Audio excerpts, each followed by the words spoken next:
such Sufi concepts which he derived from the Quran and Hadith are relevant to Muslims' contemporary conditions. Sufism is not just a solitary experience that is confined to the individual, but is also a social concept which translates into the collective good of the people. Gülen. In emphasizing the spiritual aspects of Sufism, Gülen defines Islam as a religion of spirituality and social justice. According to him, Islam is a dynamic, renewable religion which changes according to Muslims' changing social and political conditions. Quote, "The Quran is like a rose that every passing day develops a new petal and continues to blossom. In order to discover its depth and to obtain its jewels in its deeper veils or strata, new interpretations should be made at least every 25 years." End of quote.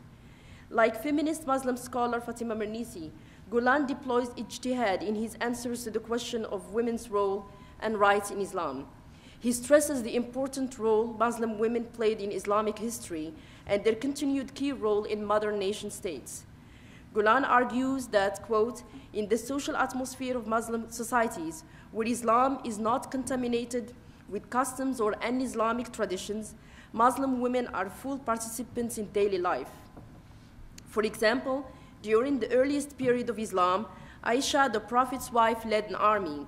She also was a religious scholar whose views everyone respected. Women prayed in mosques together with men. An old woman could oppose the Khalif in the mosque on a juridical matter." End of quote. Gülen believes archaic traditions and tribal customs have obscured the true message of Islam. Quote, "People's perception of their own historical heritage as a part of Islam, their seeing and reflecting their folklore and traditions are as essentials of religion, and making judgments pertaining to this issue at certain periods all resulted in the usurpation of women's rights. The source of mistaken thoughts and deviations in this matter is not Islam whatsoever. The mistakes belong to those who misinterpret and misapply the religion." End of quote.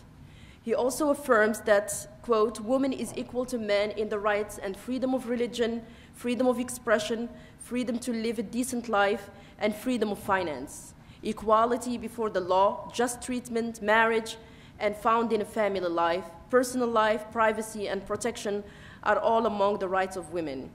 End of quote. But unlike Fatima Mernissi, whose campaign for Islamic reform has been mainly inspired by Western feminism's notions of democracy, equality, and emancipation, Fethullah Gülen's call for women's rights is inspired by Sufism, which believes that notions of freedom, democracy, and women's rights are inherent in Islam, a religion which guarantees a unique position for women that, quote, "can never be found in other systems." Gülen is very critical of Western feminism, which to him is nothing but, quote, "a reactionary movement that ended up in extremism. Although the starting point was to defend women, in time it deviated from the original aim to the degree of being full of hatred towards men and to feeling a grudge against them." In spite of their differences, it still remains a fact that both Fethullah Gülen and Fatima Mernissi emphasize the equality of men and women within the context of the religious and cultural traditions of Islam. They both share an alternative vision for a true Islam that does not discriminate against women. Such alternative vision of Islam has begun to bear its fruits in Morocco, when King Mohammed VI appointed a commission of both modernists and conservatives to assess the Moroccan Mudawwana and to see how to improve it. There are obvious parallels between King Mohammed VI's vision for the 2004 reforms of the new Mudawwana and Turkish scholar Fethullah Gülen's progressive ideas about women in Islam. According to Fatima Sadiqi, the new family law led to many improvements in other laws, such as the criminalization of violence against wives, the law against sexual harassment in the workplace, and the mother's citizenship law. The rest part of my paper talks about women in the public sphere, and especially poor and educated women who are participating more and more in the public sphere because they have to support their families and find work because of the demands of the new economy and globalization. And I chose to talk about how their participation in the public sphere is changing the space of the Medina, of the Moroccan city. And I chose to talk about Fez, my hometown. Okay, I don't have enough time. Thank you. to Professor Kanous.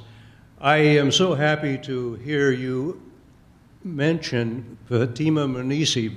This is a remarkable scholar who I've had the good fortune to get to know. I spoke in Fez at one of her conferences in 2006.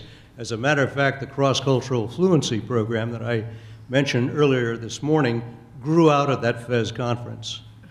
I find that what Mernissi has written in The Veil and the Male Elite that you mentioned, her autobiography, Trespass of Memory, and Scheherazade Goes West, and several other texts are texts that Mernissi should be used within the Muslim community to defuse a problem that I think many people in the West see in terms of gender relations. And what Mernissi points out so solidly, and you have presented so well, is the inherent equity of male and female in the earliest period of Islam. And the veil and the male elite is a problem of all societies and all faith communities. She makes the point that what was established in the 7th century in terms of male and female was not equaled in the West until the Married Women's Property Act of 1882. So this is a scholar who I think has looked deeply into traditions, and I think I'm so happy to hear you make the comparison between Mernissi's work and Fethullah Gülen. Thank you. Wonderful.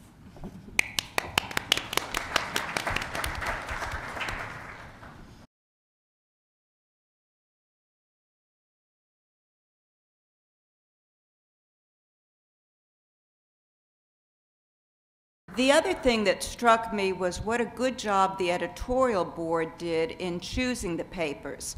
And I know they had a lot of papers to choose from, but the quality was outstanding, and it was also very well balanced. The title of this conference, The Gulen Movement in Thought and Practice, is particularly appropriate because we had an equal number of papers that examined the philosophy and the intellectual reasoning that goes behind the movement, and then some of the practical applied actual faces, thanks to Dr. Kirk, that we could see where the movement is actually working. We also had several examples, Dr. Isbel and the man from Kosovo, who showed us the need for the movement. And I think that's also a very important thing. So when we examine the conference as a whole and the movement, I'd like to go back to an earlier question that somebody asked that I think sums it all up, and that was, what qualities about Fethullah Gülen make the movement so successful? What characteristics make the movement so successful? So I'd like to look at that a little bit, and I'm going to go to Dr. Bodman, who said it very well. Fethullah Gülen thinks big. He has said that the evils of the world can be attributed to 3 things: poverty, ignorance, and intolerance. Those are huge things. But he goes on, and as Dr. Bodman says, he has a plan. He delivers. He says, okay, these are the 3 problems. This is what we can do about them. And he lays out a plan. Ignorance, let's build schools. If we can't build schools in a village, as Dr. Webb pointed out, let's build dormitories so people can come and stay in the dormitories in a larger village. There's always going to be a way you can educate people. And the schools grow and grow. And there's something very rewarding in seeing a school going to see children being educated in an area where there was not a school before. These 3 problems breed upon themselves. When you have ignorance, you have poverty, and when you have ignorance, you have intolerance.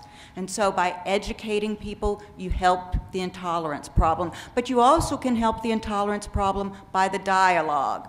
And this is something that can start at a very small level. The iftar dinners that I mentioned before, conferences like this, the papers that we distribute, going to the Turkey trips, having people come from Turkey to visit people in other countries.